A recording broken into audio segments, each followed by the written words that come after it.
All right, Mr. Teleferro TV, how's everybody doing out there? NBA trade deadline less than 24 hours away. Really, we're less than what? We less about 18 hours away before the NBA trade deadline 2019 is complete, and moves are slowly starting to happen. We had the big Tobias Harris trade yesterday. Now we got another trade. All right, breaking news into the atmosphere: the Washington Wizards have agreed to trade Otto Porter Jr. to the Chicago Bulls for Jabari Parker and Bobby Portis Jr. I think this trade is good for both teams. Just to be honest with you, the Washington Wizards had no intentions on trading Otto Porter Jr. or Bradley Beal. But you want to know what happened? John Wall happened, all right? That announcement yesterday that John Wall would be out for the season, it kind of changed. Not only out for the season, they knew that, but he'll probably be out for next season.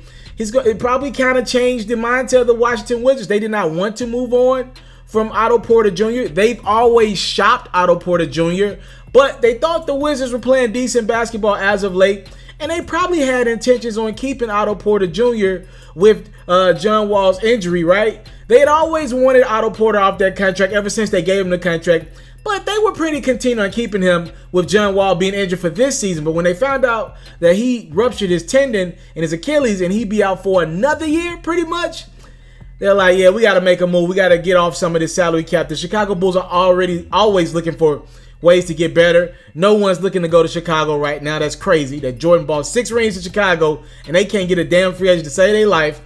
But yeah, the Chicago Bulls are always looking to get better. Otto Porter Jr., I guess, technically gets you a little better. The Bulls are looking to get Zion. So if Otto Porter Jr. can just be around for the part-time until they're able to get either Zion or one of these kids from Duke, right? That's pretty much where their mentality is, as getting the number 1 pick. They need to win.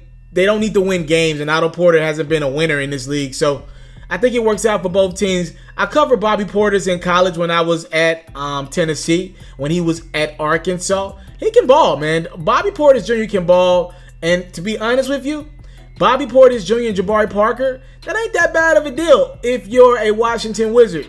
I'm looking at this from a standpoint of ballers. Bradley Beal's going to like playing with both of those guys. He's going to like playing. I know he liked Otto Porter. He's going to like playing with Bobby Porter. Bobby Portis plays hard. And you know what, Jabari, the reason why the Wizards made this deal, because he is on a 2-year, $40 million deal. The second year of his deal is not guaranteed, all right? Just to make that clear, it's a team option on next year's contract. So if the Wizards don't like where they're going with Jabari Parker, they're just going to opt to not bring him back next year. That's probably what they're going to do. Jabari Parker would have to wow them for them to give him the second year of that deal because, again, you traded Otto Porter Jr. for a reason. I would think right now Otto Porter's a little bit better than Jabari. Jabari stays hurt. I don't know what the hell happened to Jabari, man. I really thought Jabari would be close to the next Carmelo Anthony, and he just has not been that. He's just not good, right? Everywhere he's went, he's been a problem.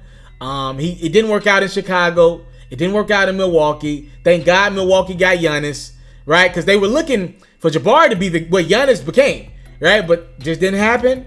And unfortunately for Jabari, he's on the move again. Chicago wanted to get rid of Jabari. That was their plan for the trade deadline the entire time.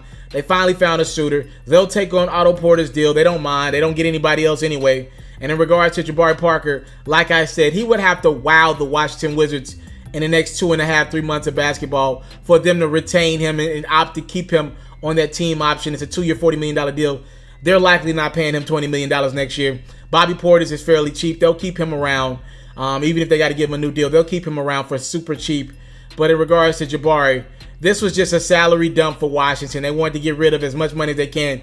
They're going to have to go out this summer and try to find a replacement for John Wall, and they're going to have to do it at a fairly reasonable rate. They're already playing Bradley Beal good money. John Wall's averaging $43 million a year on his contract, and he won't be playing for 2 of those years. By the time he come back, the Wizards will have paid him about $80 million in money that he just got by sitting out, right? So Washington had to make a move. They made their move, and it's trading Otto Porter Jr. to the Washington Wizards to the Chicago Bulls for Jabari Parker, Bobby Portis Jr., and I think there's a pick involved as well. Thank y'all so much for the time. Let's put it. I don't take it for granted. Salute. I'm out. I came from nothing, but I want everything God has for me.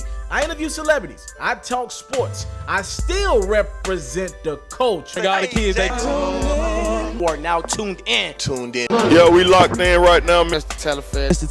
Mr. Teleferro. Shout out to Mr. Teleferro. You're watching Mr. Teleferro TV. Mr. Teleferro TV, here with the Triple B's, you can't do nothing but win.